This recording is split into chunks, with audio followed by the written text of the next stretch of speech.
What started out as mostly a joke just because I thought it was funny, has quickly become, I think, legitimate facts. I love Holo. I love her character. I love this show. It's like perfect to me. But I unironically mean it when I say she is not the waifu you think you need in your life.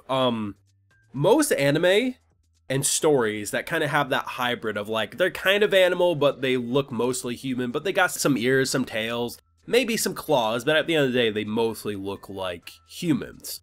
Authors just write them as feeling like people. There's not really animalistic behavior to them. And the thing that's immediately been interesting about this show is that Holo continuously has moments that makes her feel like a wolf. When she first got introduced to Nora and like the sheep, from her point of view, she should just be allowed to go kill as many sheep as she wants because that's in her nature. And people that stop wolves from naturally hunting are bad people. Like, she actually feels like a wolf. Yeah, there's a lot about her that makes her blend in like a human, but at the end of the day, she has those behaviors. But I mean this when I say, if you find yourself in a situation where the woman unironically tries to beat you over the head with a chair, that is a one-night stand at best, my boys. That is not someone you want to actually be with. And her actual behaviors of how she lashes out, animals like are different when it comes to people. There's like a video I once saw of this lioness who bit the balls of a lion because the lion wouldn't mate with her. And it's not just a nibble, like that was some nasty bites. And the thing is Holo could lash out and slash this man's throat or bite his throat and actually gravely wound him because animals are a lot more aggressive and playful than a human will be. But goddamn, I mean, the things Lawrence is gonna do for that booty, man, and I already know half of my comment section, they would attempt the same, and I will mourn you at your funeral, but this is why you probably don't want the wolf waifu at the end of the day. But I gotta give props to the author because she actually does feel like she lashes out similar to an animal would in a lot of ways, and usually it's like, oh, the author's just giving it more as like a kind of fetish bait or a visual flair rather than them actually feeling like the animal in question, where with Spice and Wolf, Holo is actually legitimately a wolf. And that's interesting. Now, of course, I have full live reactions to all these Spice and Wolf episodes over on my Patreon. If you want to see my latest thoughts, or any of these thoughts, it's going to be over there exclusively. So, we get the confirmation of how they're going to solve everything, and the answer is gold smuggling, which I saw 0 people bring up. My initial thought was like, okay, maybe if we can find a trade, like, yeah, the armor's worthless for right now, but if they have the ability to buy it cheap and know that 5 years from now it's going to be worth something and it's not going to hurt them, then sure.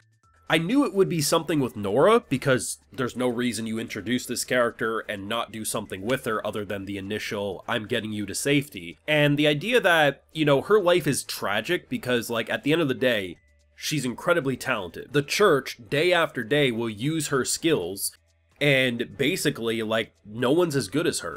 But they continuously throw her into deeper and deeper, worse situations because A, if she dies, that's good, a problem's removed, and the problem from their point of view is that they think she's a heretic. So the more they push her, eventually she'll show her true colors and they'll have an excuse to probably execute her or banish her or whatever it is, and if not, she'll probably eventually just die doing these missions, and if not, well then she's completing tasks for the church, so no matter what, she dies, she exposes herself, or she completes her task, the church wins at the end of the day. But for her, this girl just wants to have a peaceful, normal life. And the idea of getting like at these like 20 gold, like even if she uses like one of them to like get into like a tailor business or whatever, like she won't have to worry about money. Of course, you know, if you don't complete it, you get exposed, it could ruin everything. But for a girl who already feels like she doesn't have much to lose, it makes total sense. And using the underside of a sheep to smuggle gold is interesting because naturally if she's already coming and going as a shepherd, yeah, if you had a wagon, if she had a wagon and stuff, they would check that. They're not gonna check the underside of a sheep unless the sheep is like, you know, tipsy because there's so much gold like weighing it down. They just wouldn't. It's the perfect cover-up,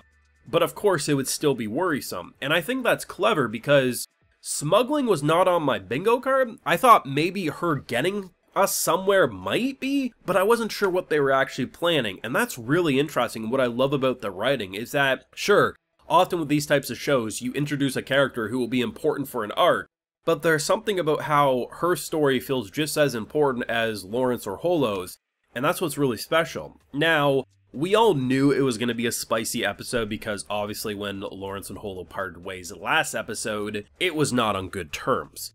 But what was interesting was how she immediately felt bad, not because of how he treated her, but because she realizes that had she not been there, these problems wouldn't exist, which is true. Because at the end of the day, when you look at it from the people that they were asking for help's shoes, this is a man begging for money, and then they look to his left and see this woman in the most expensive of clothing, and it just looks like he's a guy who wastes all his money on his woman and can't pay his debts. Why would you loan money or help someone who clearly can't help himself? And the idea of that being a burden, because even though he's like, you just wanted to help me, I can't blame you, and she's like, if I wasn't there, it's like, it's a double whammy because they're both technically right and, you know, both technically made a mistake. You know, for a while, like, he was just trying to get his job done and she kept following. If she would have pulled back after the second or third attempt, he probably would have had all the money he needed. But yes, he also snapped in a way that was incredibly rude. And the fact that they end up bonding after she attempted to beat his head in, it's like, goddamn, like, she actually would have swung, man. Like, that ain't no exaggeration. She would have swung. But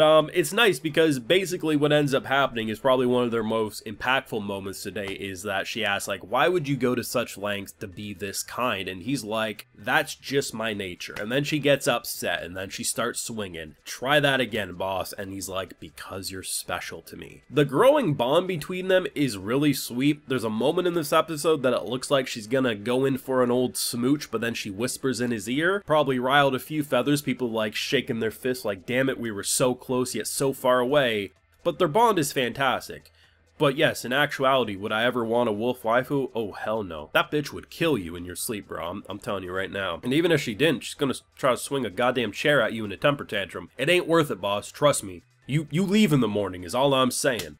But this was a great episode, and I think it's easy to say for me that this is my favorite arc I've seen in Spice and Wolf, and depending on how they wrap it all up, I assume next week, it'll be interesting to see what they're gonna do with especially like the second core as we approach the next anime season. The show does definitely feel like it's getting better, the characterization is great, the production is holding up splendidly, and most importantly, you don't really see characters like Holo and Lawrence often, and most importantly, as much as Holo frightened me if she actually exists because of her ways of actually feeling like an animal, the fact that the author actually wrote her feeling like a wolf rather than just a person who kind of looks like a wolf is actually what makes her character so fascinating to me. But let me know what you thought down below. Be sure to leave a like if you enjoyed, subscribe if you're new around here, of course ring that bell, and like I mentioned, we got those full live reactions over on Patreon, and hey, while you're over there, I'll also give you a video shout out. So today we got Yami Merrick, Humanoid, Jorg, Shadow, Dr. NS, and Trick. So I appreciate the support, everyone. Please take care, and y'all have a good one.